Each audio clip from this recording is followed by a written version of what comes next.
Olá, boa noite. Começa agora o Jornal da Justiça desta sexta-feira, dia 11 de setembro.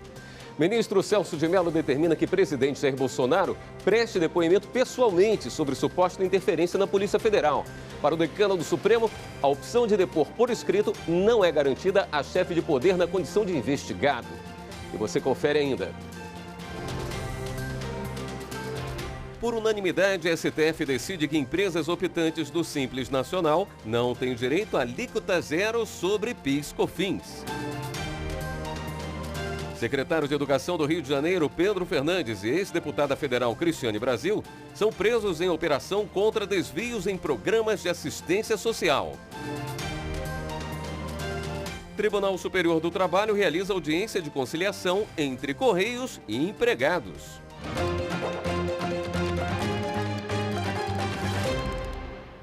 O ministro Celso de Mello, do Supremo Tribunal Federal, negou ao presidente Jair Bolsonaro a prerrogativa de depor por escrito no inquérito que investiga a suposta tentativa de interferência na política na Polícia Federal. O procedimento havia sido sugerido pelo Procurador-Geral da República, Augusto Aras. O ministro Celso de Mello destacou na decisão que a possibilidade de depor por escrito é uma prerrogativa de chefes dos poderes, apenas nos casos em que eles são testemunhas. No caso atual, Jair Bolsonaro foi acusado pelo ex-ministro Sérgio Moro de ter tentado interferir politicamente na Polícia Federal. O inquérito foi aberto em abril, logo após Sérgio Moro pedir demissão. Celso de Mello autorizou ainda que Sérgio Moro participe do depoimento, inclusive fazendo perguntas por intermédio dos advogados. A decisão do ministro do STF já havia sido tomada no dia 18 de agosto, mas só foi anunciada agora porque Celso de Mello precisou ser internado e passar por uma cirurgia. O secretário de Educação do Estado do Rio de Janeiro e a ex-deputada Cristiane Brasil foram alvos da segunda fase da Operação Catarata, deflagrada pelo Ministério Público e pela Polícia Civil do Rio.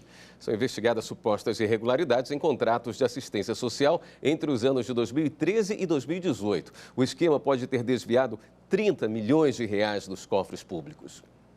O secretário estadual de Educação do Rio de Janeiro, Pedro Fernandes, teve a prisão decretada, mas permanecerá em regime domiciliar por ter apresentado atestado médico para Covid-19. A denúncia se refere aos períodos em que ele foi secretário estadual e municipal de assistência social. A ex-deputada federal Cristiane Brasil também teve a prisão decretada. Agentes foram ao prédio onde ela mora, em Copacabana, mas não a encontraram. Ela se entregou à polícia nesta tarde. A operação é coordenada pelo Ministério Público do Rio de Janeiro e pela Polícia Civil. Foram expedidos mandados de prisão contra mais 3 suspeitos e 6 mandados de busca e apreensão. Os contratos investigados foram firmados entre 2013 e 2018 e envolve custos de quase 120 milhões de reais aos cofres públicos. De acordo com o MP, sobre os serviços contratados, eram cobradas vantagens indevidas. Foram constatadas fraudes em vários projetos sociais executados pelo grupo na Secretaria Municipal de Envelhecimento Saudável e na Secretaria Municipal de Proteção à Pessoa com Deficiência do Rio de Janeiro, entre outros. Os denunciados são acusados de crime de organização criminosa, fraudes em licitação, peculato, corrupção ativa, corrupção passiva, lavagem de dinheiro, além de crime de embaraçar investigação de organização criminosa. A Justiça Federal autorizou a realização de mais uma operação para combater a lavagem de dinheiro do tráfico de drogas. A Operação Status foi preparada em cooperação internacional entre a Polícia Federal, a SENAD, Secretaria Nacional de Políticas sobre Drogas, e autoridades do Paraguai. Ao todo, a operação conseguiu sequestrar mais de 230 milhões de reais de traficantes espalhados pelo Brasil e Paraguai. Também foram cumpridos 4 mandados de prisão preventiva e 40 de busca e apreensão, em 10 cidades brasileiras de 5 estados. Outras 4 pessoas foram presas no Paraguai, onde a polícia sequestrou 10 imóveis com valor aproximado de 50 milhões de reais. Aqui, os policiais federais encontraram 80 milhões de reais em imóveis, carros, barcos e aeronaves. Segundo as investigações, o esquema usava empresas de fachada para lavar dinheiro do tráfico de cocaína. Entre essas empresas estão construtoras, lojas de carros de luxo e administradoras de imóveis.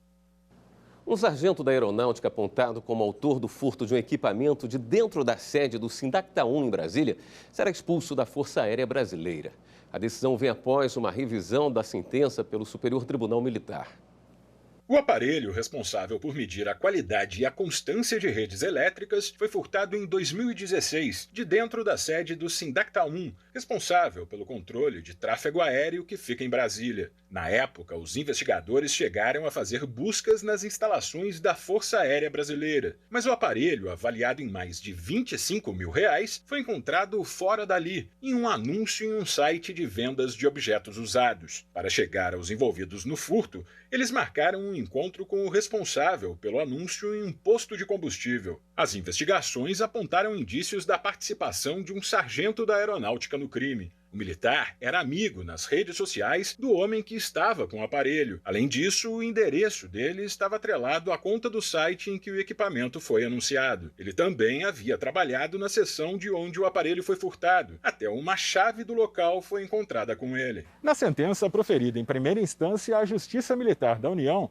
classificou o crime como furto simples, mas o Ministério Público Militar recorreu e pediu que a tipificação fosse alterada para peculato furto. O Superior Tribunal Militar acatou o pedido. O relator do processo, o ministro Francisco Joseli Parente Camelo, entendeu estar presente o elemento subjetivo para a caracterização do crime de peculato furto, consistente na vontade livre e consciente de inverter a posse do objeto em caráter de definitividade, o que enseja a desclassificação do crime de furto aplicado na sentença para o de peculato furto, e fixou pena de 3 anos de reclusão com cumprimento em regime aberto. Com a decisão, o sargento da Aeronáutica será expulso das Forças Armadas, conforme estabelece o artigo 102 do Código Penal Militar. O civil que tentou ajudar o militar a vender o equipamento vai responder pela mesma infração. O Supremo Tribunal Federal decide que empresas optantes do Simples Nacional não têm direito a alíquota zero sobre PIS/COFINS. Os ministros negaram recurso de uma empresa de cosméticos que alegava que, com a cobrança, as microempresas e empresas de pequeno porte não seriam tratadas de forma isonômica e teriam aumento real de carga tributária.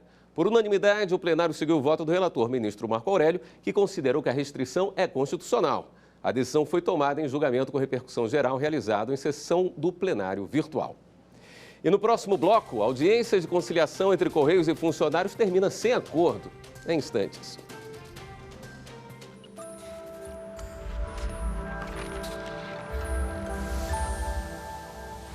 Todo o poder emana do povo, que o exerce por meio de representantes eleitos ou diretamente. Se o povo não exerce o poder de que ele próprio é titular, não se trata de democracia, mas de qualquer outro regime autoritário.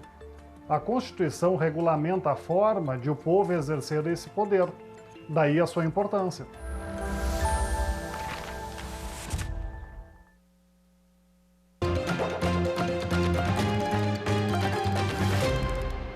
O Tribunal Superior do Trabalho decidiu que as multas previstas em acordos judiciais não podem ser discutidas e nem alteradas por meio de recurso. A decisão foi tomada durante o julgamento de uma microempresa do Espírito Santo condenada ao pagamento de multa de 50% sobre o valor das parcelas em atraso de um acordo homologado pela Justiça do Trabalho. O acordo foi firmado na reclamação trabalhista ajuizada por um pintor e previa que a empresa pagasse R$24 mil em parcelas mensais de R$1.000 em datas pré-determinadas. No caso de descumprimento, incidiria a multa de 50% sobre o saldo remanescente. A empresa, no entanto, atrasou em média 8 dias o pagamento de 23 das 24 parcelas. Em sua defesa, o proprietário da microempresa sustentou que, na maioria das vezes, não tinha dinheiro para honrar o compromisso no dia acertado. O Tribunal Regional do Trabalho no Espírito Santo entendeu que a multa era indevida, pois a penalidade se justificaria apenas em caso de inadimplência, o que não ocorreu, pois as parcelas foram quitadas integralmente, embora com atraso. Em sessão remota, a relatora do recurso de revista do pintor na 8ª turma, ministra Dora Maria da Costa, destacou que, uma vez proferida a decisão definitiva do mérito, ela é inalterável por meio de recurso, pois já se encontra esgotada. Assim, não se pode modificar ou inovar a sentença sem discutir qualquer matéria relativa à causa. A decisão foi unânime. A audiência de conciliação entre os Correios e os representantes dos empregados terminou hoje sem acordo na tarde do Tribunal Superior do Trabalho. Por videoconferência, a relatora do caso, ministra Cátia Arruda, sugeriu que a empresa aceitasse manter cláusulas sociais sem impacto econômico, o que não foi aceito pelos Correios. O caso vai agora ser julgado pela Seção de Dissídios Coletivos do TST, no dia 21 de setembro. Em 27 de agosto, em outra audiência, a ministra Cátia Arruda havia determinado liminarmente a manutenção de no mínimo 70% do contingente em cada unidade dos Correios durante a paralisação e vedou que os dias de greve fossem descontados do salário dos empregados. Na audiência de hoje, os Correios pediram que fosse declarada a abusividade da greve. De acordo com a empresa, o percentual determinado liminarmente não estaria sendo cumprido em alguns locais. Os representantes da categoria têm 5 dias para se manifestarem. A 4ª turma do Superior Tribunal de Justiça revogou a prisão civil de um devedor de alimentos no Paraná. Os ministros entenderam que só pode ser preso por dívida quem não paga pensão alimentícia com origem no direito de família. O Tribunal de Justiça do Paraná havia determinado a prisão de um devedor pelo não pagamento da obrigação alimentar aos filhos de uma mulher que ele matou. De acordo com a defesa, o homem cumpre pena pelo homicídio já em regime aberto e teve os bens bloqueados para garantir a execução da sentença proferida em ação de indenização por danos morais. Mas, ao não verificar a comprovação do pagamento integral, o Tribunal de Justiça do Estado determinou a prisão civil. O caso chegou ao STJ e a relatora foi a ministra Isabel Galotti. Ela explicou que os alimentos decorrentes de ato ilícito são considerados como indenização pelo Código Civil. A relatora ressaltou que a discussão do caso envolvia saber se o rito, previsto no Código de Processo Civil, que estabelece a possibilidade de prisão em casos de não pagamento injustificado da pensão, tem aplicação na execução de sentenças indenizatórias de ato ilícito. A relatora apontou que não há unanimidade de entendimento sobre o tema, mas que parte expressiva dos juristas entende que somente no caso das obrigações de direito de família é que se torna possível a prisão civil do devedor de alimentos. E esse foi o entendimento seguido pelos ministros da 4ª turma. O réu teve o habeas corpus concedido para que a prisão fosse revogada e a relatora chamou a atenção para o fato de que interpretar de forma abrangente as hipóteses de prisão civil pode acabar enfraquecendo a dignidade excepcional e a grande força coercitiva que tem a obrigação alimentar típica de direito de família. E o Superior Tribunal de Justiça também decidiu que é obrigatória a notificação prévia em caso de ação de despejo sem justificativa. De acordo com a 3ª turma do STJ, apesar de não haver previsão legal expressa, a notificação prévia ao locatário do imóvel sobre o fim do contrato de locação por denúncia sem motivo é fator obrigatório para a validade da ação de despejo. A única exceção é o ajuizamento da ação de despejo 30 dias depois do término do prazo do contrato de locação. Com esse entendimento, os ministros mantiveram o acórdão do Tribunal de Justiça de Minas Gerais, que extinguiu uma ação de despejo. No processo, a proprietária afirmou que não tinha mais interesse no aluguel e, como o locatário não queria desocupar o imóvel, ela pedia que ele fosse condenado a sair. O juiz decretou a rescisão do contrato e deu 30 dias para a desocupação voluntária do imóvel. Mas o Tribunal de Justiça Mineiro extinguiu a ação por falta de notificação do locatário. Em recurso ao STJ, a locadora alegou que a notificação prévia seria substituída pela citação do réu na ação judicial. A relatora, ministra Nancy Andrighi, explicou que a jurisprudência do STJ sobre essa questão já aponta, ainda que de forma indireta, para o caráter indispensável da notificação premonitória ao locatário. Ainda de acordo com a ministra, a moderna doutrina do direito civil tem considerado a existência de um princípio do aviso prévio a uma sanção baseado na boa-fé objetiva, no contraditório e na ideia de vedação da surpresa. A 3ª turma seguiu o voto da relatora e negou o recurso da proprietária do imóvel. A lista de quase 8.000 gestores públicos que tiveram suas contas julgadas irregulares pelo Tribunal de Contas da União será entregue pelo presidente do TCU, o ministro José Múcio Monteiro, ao presidente do Tribunal Superior Eleitoral, ministro Luiz Roberto Barroso, na próxima segunda-feira. O evento será realizado às 16 horas na sede do TSE e, em seguida, às 16h15, os dados serão apresentados no canal da Justiça Eleitoral no YouTube. A transmissão também será feita pela rádio e pela TV Justiça. A relação deve auxiliar a Justiça Eleitoral a decidir quem poderá ou não concorrer às eleições deste ano. E a seguir, relator da Lava Jato no Supremo, o ministro Edson Fachin, já proferiu quase 12 mil decisões e despachos durante a operação. É depois do intervalo.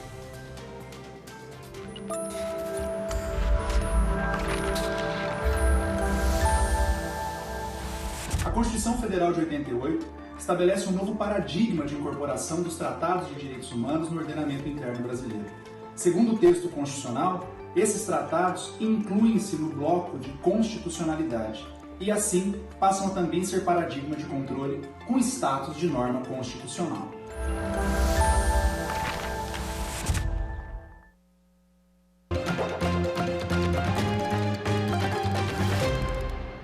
O ministro Edson Fachin encaminhou hoje ao presidente do STF, ministro Luiz Fux, relatório dos processos ligados à Operação Lava Jato.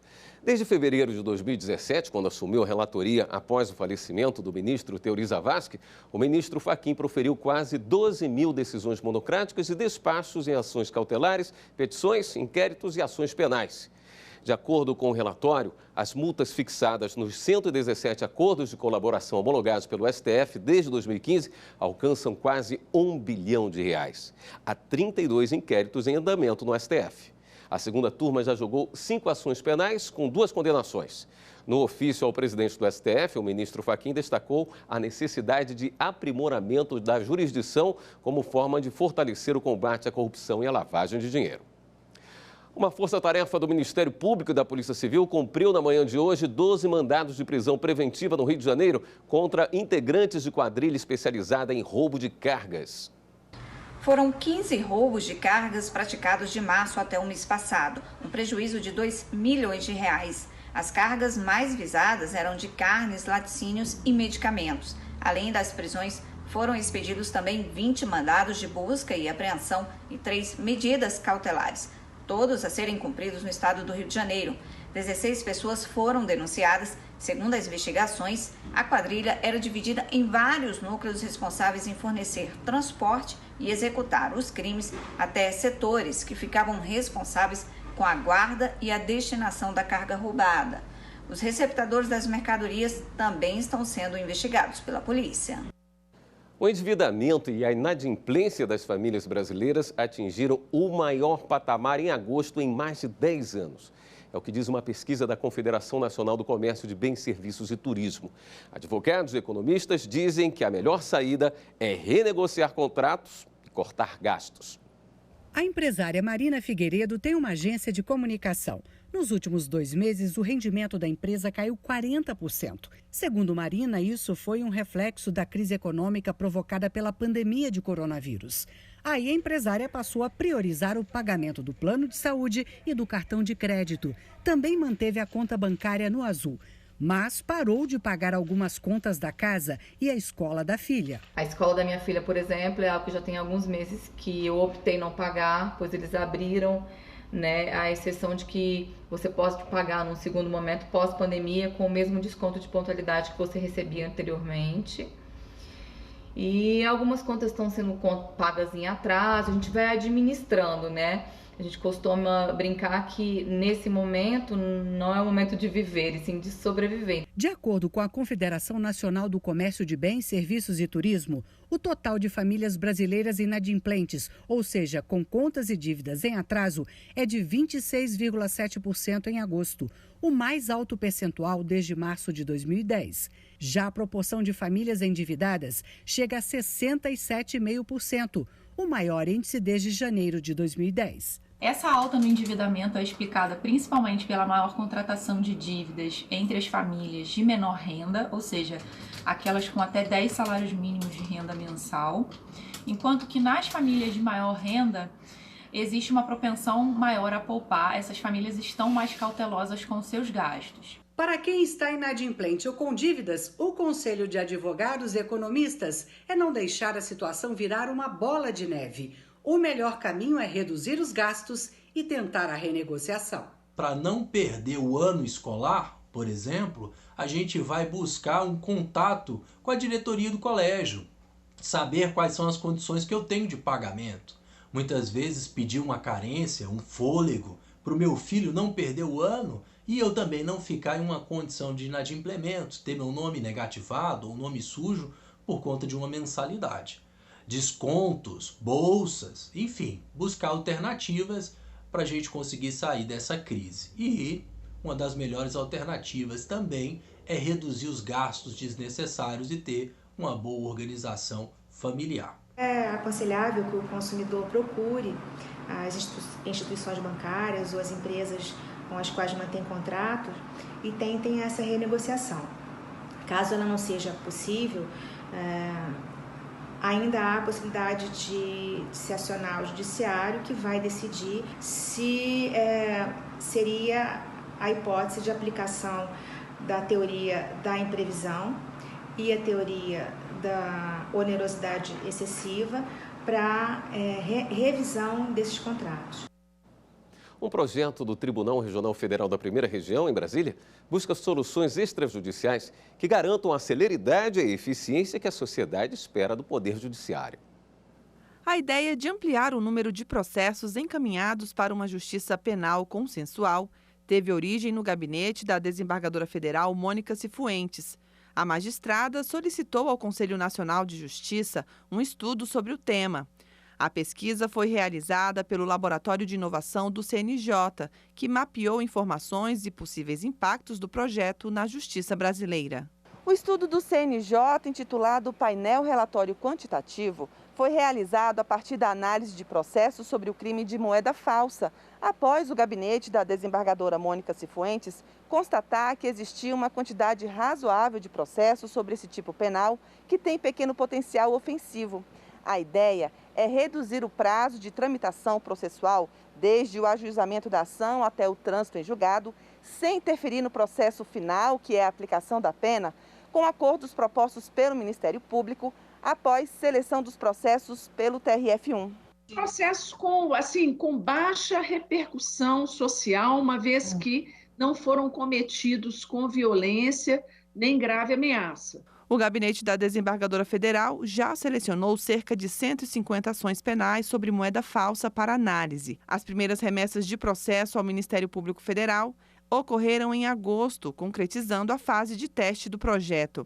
Cifuentes destaca que os processos selecionados devem atender aos requisitos previstos no Código de Processo Penal, o CPP. Esse trabalho nós já desenvolvemos, essa expertise, e agora nós vamos partir, então, para outras figuras penais, para outros tipos penais, como, por exemplo, estelionato, né, de pequeno valor, estelionato previdenciário, né, no caso que é a nossa competência, e vamos, então, partir para outros crimes que prevêem essa pena aí inferior a 4 anos. Os acordos serão feitos de modo virtual, com a participação da Procuradoria Regional da República da Primeira Região, a PRR1, por meio de apoio de uma central de acordos que dá o suporte operacional especializado. A procuradora Márcia Noll é responsável por esse trabalho na PRR1. Após a confirmação do acordo, o documento é enviado ao TRF1 para homologação judicial. O Tribunal de Justiça de São Paulo criou uma plataforma digital para atendimento de vítimas de violência doméstica. Em 5 meses de funcionamento, a ferramenta já ajudou mais de 1.200 mulheres no Brasil e também no exterior. Com poucos cliques, vítimas de violência doméstica podem mudar essa realidade. A plataforma Carta de Mulheres fica no site do Tribunal de Justiça de São Paulo. A medida busca ajudar pessoas que sofrem com qualquer tipo de agressão ou que queiram fazer uma denúncia de forma simples, rápida e sigilosa. Muitas mulheres têm dúvidas se aquilo que elas estão passando é uma situação de violência. Muitas pessoas que presenciam a violência também têm dúvidas sobre ser ou não aquilo violência, ou que tipo de violência é, ou se tem aplicação à Lei Maria da Penha, se tem aplicação à Lei Maria da Penha, quais as medidas protetivas de urgência que podem ser aplicadas. Então, a gente percebe que a falta de conhecimento das pessoas é um fator que acaba impedindo que ela busque ajuda, que ela tente quebrar o ciclo da violência. O projeto foi inspirado em uma ação do Peru. Em 5 meses de funcionamento, a iniciativa do TJ Paulista já atendeu mais de 1.200 mulheres de todo o Brasil e até de outros países. O formulário tem 18 itens. São campos para colocar os dados pessoais da vítima, nome do agressor, tipo de violência sofrida, número de telefone para contato com a vítima, e-mail, endereço com CEP e ainda um campo para pergunta. Assim que os dados são enviados, uma equipe especializada começa a analisar o caso e informa como fazer a denúncia. Denunciar o marido, namorado ou um parente é o maior desafio para as mulheres que sofrem violência doméstica. Segundo o levantamento do Fórum Brasileiro de Segurança Pública, 52% das vítimas ficam caladas, não contam nem para a família e amigos. Outro dado da pesquisa que preocupa é que mais de 28% das mulheres afirmam ter sofrido algum tipo de agressão, como física, psicológica e até financeira. Quando a mulher aciona o sistema de justiça, ela mostra para o ofensor o seu descontentamento e que ela vai buscar proteção visando colocar fim ao ciclo de violência. As medidas judiciais são necessárias para evitar a ocorrência de violências mais graves ou letais. Muitas das mulheres que procuram a justiça recebem a medida protetiva de urgência de afastamento do agressor. Procurar a justiça não significa que aquele casal vai ficar separado para sempre. O casal pode se reconciliar, pois estarão mais conscientes de que podem resolver seus conflitos sem o uso de violência. Esta edição do Jornal da Justiça fica por aqui. Para você, uma boa noite, um ótimo fim de semana. Até segunda.